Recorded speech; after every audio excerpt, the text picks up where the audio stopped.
आमच्या पक्षाची नावं ही ठरवून बाद केलेली आहे। माझ्या स्वतःच्या मुलीचं नाव देखील रिजेक्ट झालेलं आहे आणि भारतीय जनता पक्षाने जी नोंदवलेली नावं आहेत ती सगळीच्या सगळी आलेली आहेत असा आमचा आरोप आहे। ठीक आहे, त्यांना माहिती आहे की शिवसेनेला मतदान करणार आहेत, अशा लोकांना बरोबर इलेक्शन ड्युटी लावली आहे। कार्यकर्त्यांनी घराघरामध्ये जाऊन लोकांना भेटून त्यांना मदत करून त्यांना प्रवृत्त केलं की आपण नोंदणी करावी आणि ही निवडणुकीचा पहिला रोल डिसेंबरमध्ये प्रसिद्ध झाला। यामध्ये जी शिवसेनेने नोंदणी केली होती त्या नोंदणीमध्ये बरीचशी नावं आमची आली, काही आली नाहीत, परंतु जी नावं गाळली गेली त्याची आम्ही कारणं विचारली, ती कारणं देखील आम्हाला सांगितली गेली। परंतु आत्ता जो सप्लिमेंटरी रोल जो खरा खूप अगोदर यायला पाहिजे होता, हा सप्लिमेंटरी रोल आत्ता 4 दिवसापूर्वी प्रसिद्ध झाला आणि ह्या सप्लिमेंटरी रोलमध्ये आम्ही जी हजारोने नावं नोंदवली होती, नाव नोंदवताना तो फॉर्म भरल्याच्या नंतर आमचा फॉर्म चेक केला जातो आणि चेक करून नंतर आम्हाला ती स्लिप दिली जाते। याचा अर्थ असा आहे की मी फॉर्म भरला आहे आणि माझा फॉर्म ओके झाला तरच मला ती स्लिप मिळते। माझे फॉर्म ज्या वेळेला काही कारणास्तव नाकारले जातात त्यावेळेला आम्हाला तिथेच ते परत दिले जातात की याच्यामध्ये मॅरेज सर्टिफिकेट नाही आहे, ग्रॅज्युएशनच्या सर्टिफिकेटचं आणि फॉर्मवरचं नाव जुळत नाही आहे, आधार कार्ड जुळत नाही आहे, किंवा हा इन्कम्प्लीट फॉर्म आहे, याचा आधार कार्डचा ॲड्रेस बाहेरचा आहे, अशी फॉर्म नाकारण्याची जी काय कारणं आहेत ती तिथेच सांगितली जातात। परंतु आत्ता जो रोल बघितला, जो आत्ता 40,000चा रोल आला, याच्यामध्ये आमच्या पक्षाची नावं ही ठरवून बाद केलेली आहेत असं चित्र आम्हाला दिसतंय। म्हणजे ही सगळी ज्या चिठ्ठ्या आता आपल्यासमोर जे दिसत आहेत, या तर फक्त मी प्रातिनिधिक स्वरूपात आपल्यासमोर ठेवल्या आहेत, परंतु आमच्याकडे ऑफिसमध्ये बऱ्याच मोठ्या प्रमाणात चिठ्ठ्या आहेत, स्लिप्स आहेत, ज्याच्यामध्ये रिसिप्ट्स आहेत, ज्याच्यामध्ये आमचा फॉर्म तुमच्याकडे गेलेल्याची ही ॲक्नॉलेजमेंट आहे। ऑनलाईन ज्यांनी आमच्या लोकांनी जे रजिस्ट्रेशन केलेलं आहे, या ऑनलाईन रजिस्ट्रेशनमध्ये देखील तुम्ही जर चुकीचा फॉर्म भरलेला असेल, एलिजिबल नसेल तर तो एक्सेप्टच होत नाही, लोडच होत नाही। माझ्या स्वतःच्या मुलीचं नाव देखील रिजेक्ट झालेलं आहे। अशी माझ्या घरामध्ये जी केलेले आहेत यांची रिजेक्ट झालेली आहे, अपलोड झालेली आहे, त्याची ॲक्नॉलेजमेंट आलेली आहे आणि कुठलंही कारण न देता मोठ्या प्रमाणात शिवसेनेने नोंदवलेल्या नावं कट झालेली आहेत आणि भारतीय जनता पक्षाने जी नोंदवलेली नावं आहेत ती सगळीच्या सगळी आलेली आहेत असा आमचा आरोप आहे। आणि म्हणून आज आपल्यासमोर हा घोळ आपल्यासमोर आणण्याच्या अगोदर आम्ही इलेक्शन कमिशनच्या अधिकाऱ्यांना भेटून आलो। चोकलिंगम साहेबांना आम्ही 2 दिवस फोन करतोय, आमचा फोनच ते घेत नव्हते आणि आज आम्ही येतोय म्हटल्यावरती कदाचित ते आज चेन्नईला गेले असतील असं आम्हाला वाटतंय। पण त्यांचे जे अधिकारी होते तिथे, सुदैवाने तिकडे कुलकर्णी नावाचे अधिकारी होते जे जॉईंट CEO आहेत इलेक्शन कमिशनचे, आणि कलेक्टर साहेब देखील होते। आम्ही त्यांच्यासमोर या सगळ्या बाजू मांडल्या की माझा जर अर्ज तुम्ही नाकारत असाल तर मला अर्ज का नाकारलाय याचं कारण कळलं पाहिजे। हे कारण आता राहिलेत फक्त 5-6 दिवस, तुम्ही देणार कधी, चेक कधी करणार आणि आम्हाला सांगणार कधी।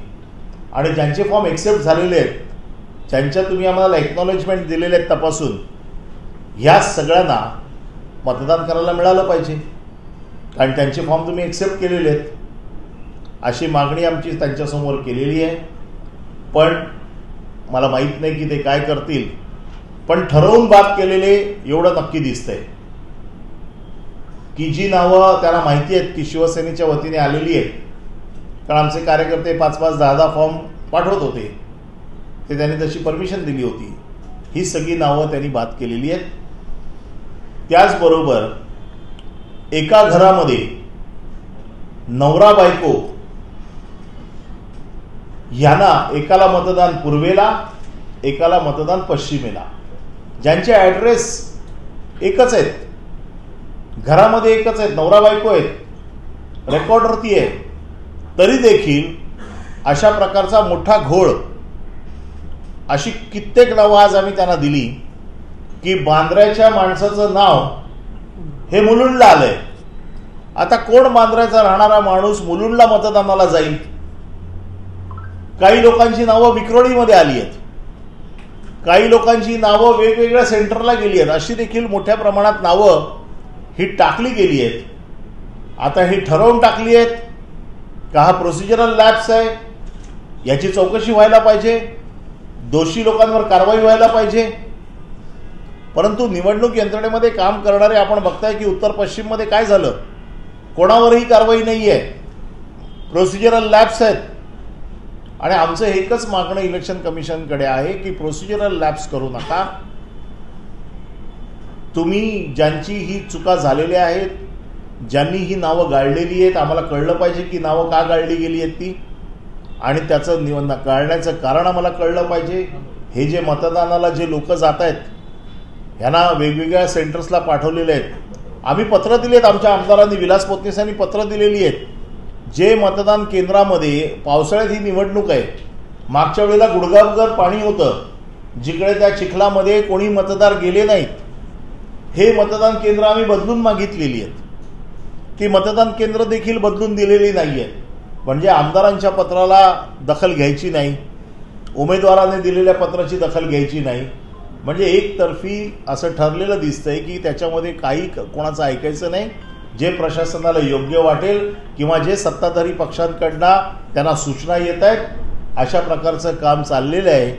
आणि उत्तर पश्चिमसारखं होऊ नये, निवडणूक यंत्रणेने पारदर्शकपणे काम करावं, कुठलाही पक्षपात करू नये, म्हणून आपल्यासमोर आम्ही आलेलो आहे की त्यांचा हा मंगळ कारभार आहे. म्हणून आज आम्ही त्यांना पत्र दिलेलं आहे. खासदार अनिल देसाई साहेबांच्या नेतृत्वाखाली आम्ही सगळे जाऊन त्यांना भेटलो आणि आमची बाजू त्यांच्याकडे मांडली आहे. जे मतदार आहेत त्यांना इलेक्शन ड्युटी लावलेली आहे. याच्यात काही सगळे ग्रॅज्युएट्स काही मतदार नाही आहेत, परंतु जेवढे नेमके त्यांना माहिती आहेत की शिवसेनेला मतदान करणार आहेत अशा लोकांना बरोबर इलेक्शन ड्युटी लावली आहे आणि पोस्टलची कुठली तरतूद नाही आहे. त्यामुळे आमची मागणी आहे की जे कोण आहेत मतदार, किती संख्या असेल त्यांची, जे मतदार आहेत त्यांना कशाला ड्युटी लावताय? त्याच्या व्यतिरिक्त असंख्य मतदार असे आहेत की जे ग्रॅज्युएट्स आहेत, ज्यांना तुम्ही ही ड्युटी लावू शकता, परंतु जाणून बुजून त्यांना ड्युटी लावायची, अशा लोकांना मतदानापासून प्रवृत्त करायचं. आमचे इलेक्शन एजंट आहेत ज्यांनी आत्तापर्यंत 4 ते 5 वेळा या कॉन्स्टिट्युन्सीमध्ये मतदान केलेलं आहे आणि जे डिप्लोमा होल्डर आहेत, एलिजिबल टू वोट म्हणून जो क्रायटेरिया असतो त्याच्यामध्ये ते बसतायत, त्यांचा फॉर्म देखील रिजेक्ट केला गेला.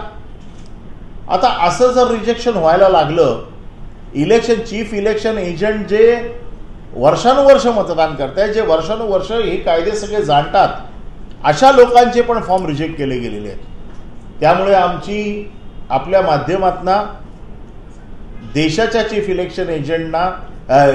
इलेक्शन कमिशनला ही विनंती आहे की महाराष्ट्र थोडं लक्ष द्या. जो गोंधळ चाललाय इलेक्शन कमिशनचा, कदाचित इथे देखील राजकीय हस्तक्षेप होण्याची शक्यता फार मोठ्या प्रमाणात आहे आणि म्हणून आपण ताबडतोब याच्यात दखल घेतली पाहिजे.